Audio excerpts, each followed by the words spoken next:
Bismillah walhamdulillah wa salatu wa salamu ala rasulillah amma ba'd fassalamu alaykum wa rahmatullahi wa barakatuh ahlan wa sahlan ikhwati wa akhawati al-a'izza. Mes chers frères et sœurs, assalamu alaykum wa rahmatullahi wa barakatuh. Bienvenue pour ce nouveau cours sur donc la purification. Nous avons vu la purification de an-najasa, c'est-à-dire le fait de enlever, de se purifier, de nettoyer une impureté que l'on aurait sur les vêtements, sur le corps, sur l'endroit où l'on va faire la prière. Ensuite, nous avons vu donc la pureté rituelle, la purification de al-hadath, c'est-à-dire ce qui va nous faire sortir de l'état de pureté rituelle et qui va nécessiter de faire les ablutions, sachant que nous avons parlé des petites ablutions. Dans cette vidéo, nous allons voir comment est-ce que l'on fait les ablutions. Alors, premièrement, le premier pilier incontournable des ablutions, mais ainsi que de toute adoration, c'est an-niyya, c'est l'intention. Parce que le prophète sallallahu alayhi wa sallam nous a rapporté dans un hadith « Innamal a'malu bin-niyyat wa innama likulli imri'in ma nawa » Les actes ne valent que par les intentions. Et chaque personne aura ce pourquoi il a eu l'intention de faire. Donc l'intention est la clé de l'adoration. Sans intention, il n'y a pas d'adoration. Sans intention, il n'y a pas d'adoration. C'est-à-dire que nous allons voir comment est-ce que l'on fait les ablutions. Nous allons voir qu'il y a des membres à nettoyer, à laver avec de l'eau. Mais si une personne fait exactement ces gestes-là, mais pour se rafraîchir, pour se laver tout simplement, sans avoir mis l'intention de rentrer en état de pureté pour pouvoir faire as-salah, la prière, ou le tawaf, ou les circumambulations autour de la Kaaba, eh bien, il se sera rafraîchi, il se sera nettoyé, mais il n'aura pas accompli l'adoration nécessaire pour entrer en état de pureté rituelle. Et vous voyez la différence entre ce type d'acte et la première purification dont nous avons parlé, taharatun najasa. Taharatun najasa, donc le fait de se purifier d'une impureté, ne nécessite pas l'intention. Elle ne nécessite pas l'intention, parce que là, le but, c'est d'enlever. Il ne faut pas qu'elle soit présente, tout simplement. C'est-à-dire que si une personne a une impureté sur elle, et qu'il pleut, par exemple, et qu'il n'a même pas remarqué, et il pleut et la pluie a enlevé la najasa, c'est bon, c'est valable, il n'a pas de najasa sur lui, il pourra prier. Par contre, ce type d'adoration-là, que sont les ablutions, là non. Il faut le faire en conscience, et il faut savoir ce que l'on fait, mettre l'intention, et l'intention de rentrer en état de pureté rituelle pour pouvoir prier, et cela en recherchant l'agrément d'Allah subhanahu wa ta'ala, sachant que an-niyya, l'intention, ne nécessite pas d'être prononcée. Il ne s'agit pas de prononcer une formule, non. C'est dans le cœur que cela se passe, et il s'agit juste donc d'avoir l'intention, de savoir, d'être conscient de ce que je fais. Je vais me mettre en état de pureté rituelle en pratiquant les rites qui nous ont été transmis par le messager d'Allah sallallahu alayhi wa sallam. Donc l'intention de faire les ablutions. Ensuite nous dirons Bismillah, au nom d'Allah. Comme toute bonne action qu'il est préférable de commencer en disant au nom d'Allah, dans le sens je commence au nom d'Allah, j'entame mon acte au nom d'Allah, parce que cela nous rappelle que c'est pour Allah subhanahu wa ta'ala que nous faisons ça, et nous cherchons son agrément derrière l'application de cette adoration.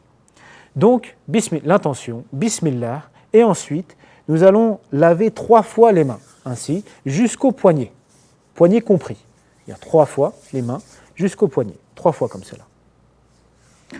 Ensuite, nous allons faire al-madmada. Al-madmada, c'est le fait de mettre de l'eau dans sa bouche et de faire des gargarisations et ensuite recracher. Donc nettoyer la bouche. Donc les mains, la bouche. Ensuite, al-istinshaq ou al-istinthar. Al-istinshaq, c'est le fait de rentrer de l'eau dans le nez, donc d'aspirer un petit peu avec le nez et de la faire ressortir en soufflant par le nez. Alors il faut le faire cela de façon entre guillemets un petit peu abondante. Il faut bien que l'eau rentre dans le nez et ressorte, bien sûr sans que cela provoque de la gêne. Faire rentrer de l'eau dans le nez, ça peut provoquer de la gêne, non, juste ce qu'il faut pour ne pas que cela provoque de la gêne, mais que l'eau soit rentrée et soit ressortie. Alors par contre, quand on est en état de jeûne, là, non, il faudra faire attention, peut-être le faire de façon un peu moins forte pour ne pas risquer que l'eau rentre par le nez et arrive jusqu'à l'estomac qui risquerait de rompre le jeûne. Donc les mains, la bouche, 3 fois, chaque fois 3 fois. Le nez, l'eau qui rentre et qui ressort. Ensuite, il s'agira de prendre de l'eau dans ses mains et de nettoyer le visage. On prend de l'eau dans ses mains. Attention, il ne s'agit pas de passer la main mouillée. Ça, c'est massa. Non, c'est mettre de l'eau dans ses mains et de la passer sur tout le visage. Tout le visage. Et cela, à nouveau, 3 fois. Tout le visage, c'est-à-dire de là où poussent les cheveux habituellement. Quelqu'un qui aura une calvitie, ça ne commence pas là, mais habituellement, c'est-à-dire en haut du front, jusqu'au bout du menton. Et pour celui qui a une barbe, eh bien, jusqu'au bout de la barbe. Et d'une oreille à l'autre oreille. Et attention, c'est une adoration. Une adoration, c'est un acte que l'on espère présenter devant Allah subhanahu wa ta'ala. Et donc, il faut s'appliquer. Il faut s'appliquer pour cela et aussi s'appliquer pour qu'il soit valide et que donc notre prière ensuite soit valide.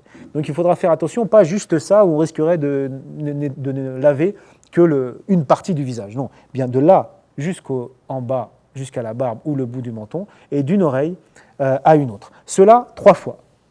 Ensuite, à nouveau les mains jusqu'au coude compris, en commençant par la droite. Donc je prends de l'eau. À nouveau, ça n'est pas juste passer la main mouillée, il faut que l'eau coule sur le membre de la main jusqu'au coude compris. 3 fois à droite et ensuite 3 fois à gauche. Une fois que nous avons fait cela, là, par contre, ça n'est plus laver, mais c'est passer la main mouillée. Ou ça, sur la tête. Donc nous avons les mains mouillées. C'est bien de renouveler l'eau, c'est-à-dire de repasser les mains sous l'eau, et avec les mains mouillées, eh bien passer sur la tête, comme ça, un aller-retour, une fois, c'est pas 3 fois. Donc comme ça, jusqu'à la nuque, et un aller-retour. Ainsi. En même temps, une fois que nous avons fait ça, passer les doigts dans les oreilles et dans les pavillons des oreilles, ainsi que derrière les oreilles. À nouveau, c'est passer la main mouillée. Il ne faut pas prendre de l'eau et mettre dans les oreilles, parce qu'évidemment, ça pourrait être néfaste. Il s'agit de passer la main mouillée. Ensuite, là, ça sera laver. Laver quoi? Donc, les pieds, en commençant par le pied droit, jusqu'aux chevilles, chevilles compris. Donc, les pieds jusqu'aux chevilles, chevilles compris, 3 fois, en commençant par le pied droit, puis par le pied gauche. Dans toutes ces actions, il y en a qui sont recommandées, c'est-à-dire que c'est un bien de les faire, et il y en a qui sont obligatoires. Si elles ne sont pas faites, les ablutions ne sont pas valables. Alors, nous allons différencier qu'est-ce qui est recommandé et ce qui est obligatoire. Mais attention, la science doit être nafi', elle doit être profitable. Pourquoi je vous dis ça? Parce que parfois, quand on apprend comme ça à faire les ablutions avec toutes les recommandations, on les fait ainsi, et une fois que l'on apprend ce qui est obligatoire de ce qui est recommandé, eh bien, au moment de faire les ablutions, Shaitan vient à notre oreille et nous susurrer, c'est bon, on fait seulement ce qui est obligatoire. Ce qui est mustahab, ce qui est recommandé, c'est bon, tu peux le délaisser. Comme ça, de toute façon, tes ablutions seront valides. Donc, c'est évidemment pas pour cela que l'on apprend à faire la différenciation entre ce qui est recommandé et ce qui est obligatoire. Mais pourquoi il est bon de le connaître quand même? C'est parce que si l'on se retrouve dans une situation où, par exemple, nous n'avons pas beaucoup d'eau, il manque d'eau, ou alors nous n'avons pas beaucoup de temps, nous allons voir les heures des prières, l'heure de la prière va se finir, j'ai peu de temps pour faire les ablutions.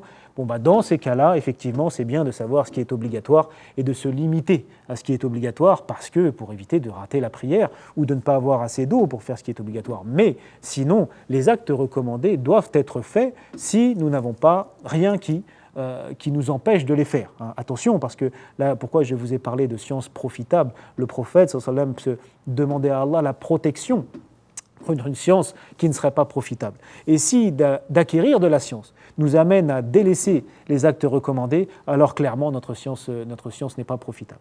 Donc il ne s'agit pas de cela. Lorsque cela, dites-vous qu'il faut faire les actes recommandés tant qu'on n'a pas un véritable empêchement comme le manque d'eau ou le manque de temps. Donc l'intention est évidemment un pilier absolument obligatoire, sinon les ablutions n'existent pas. Donc il faut évidemment l'intention. Mais le fait de dire Bismillah, le fait de laver les mains d'abord jusqu'au poignet, de faire tout ça 3 fois.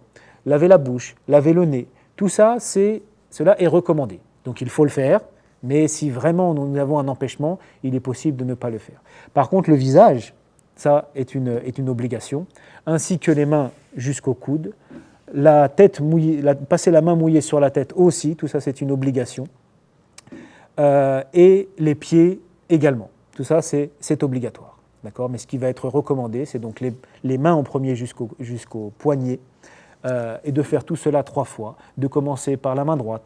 Tout ça, ce sont des choses, si ça n'est pas fait par oubli ou par empêchement, les ablutions restent valables. Les ablutions aussi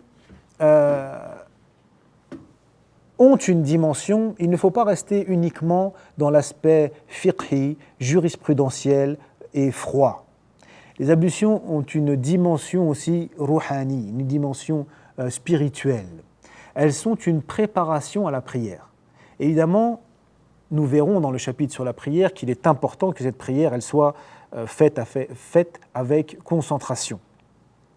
Et on ne passe pas d'un état de, lorsque l'on est dans nos affaires, on travaille, la famille, dans la vie courante, les affaires de cette dunya, à un état de Allahu Akbar et je suis en connexion avec Allah. Non, ce n'est pas comme ça que cela se passe. Ce n'est pas comme ça que l'être humain fonctionne. L'être humain, il a besoin de préparation. Tout ce que l'on fait, eh bien, nécessite une mise en condition, que ce soit lorsque l'on fait du sport ou autre chose.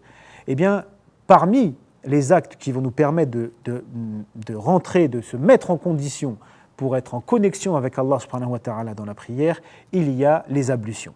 Donc c'est là qu'il faudra se rappeler, donc évidemment il y a l'intention, nous faisons les choses en conscience, mais aussi se rappeler que le prophète sallallahu alayhi wa sallam nous a dit que lorsque le croyant ou la croyante fait les ablutions, eh bien lorsqu'il lave son visage, tous les péchés et les petits péchés qu'il a fait avec ses yeux ou avec sa bouche, eh bien tombent en même temps que les gouttes d'eau. De même que lorsque l'on lave les mains jusqu'au coude, tous les péchés que la personne a fait avec ses mains s'en vont aussi avec l'eau, ainsi que les pieds, etc. À chaque fois que l'on lave un membre à laver pour les ablutions, eh bien, les péchés, les petits péchés que l'on a commis avec ces membres, eh bien, tombent en même temps. Et à nouveau, nous retournons à la notion dont nous avons parlé dans le premier cours, qui est cette dimension de purification effectivement des impuretés ou de rentrer en état de pureté,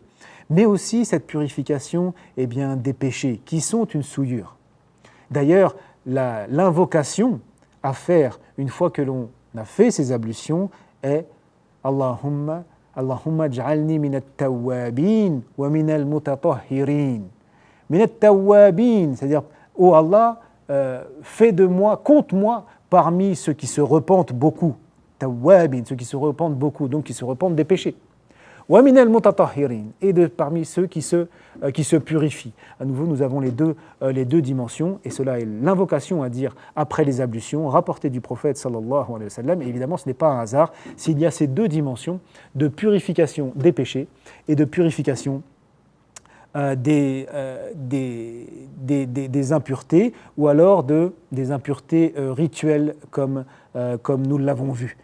Et donc ces ablutions ne doivent pas être faites rapidement comme ça, vite fait, tac, tac, tac. Non, non. Bien sûr, évidemment, cela dépend des conditions, mais dès que possible, il faut les faire avec concentration et en se rappelant de cette dimension spirituelle qu'elle revêt également. Barakallahu fikum pour votre attention. Je vous dis à bientôt, Inch'Allah, pour le prochain cours. Ila al-liqa. Wassalamu alaykum wa rahmatullahi wa barakatuh.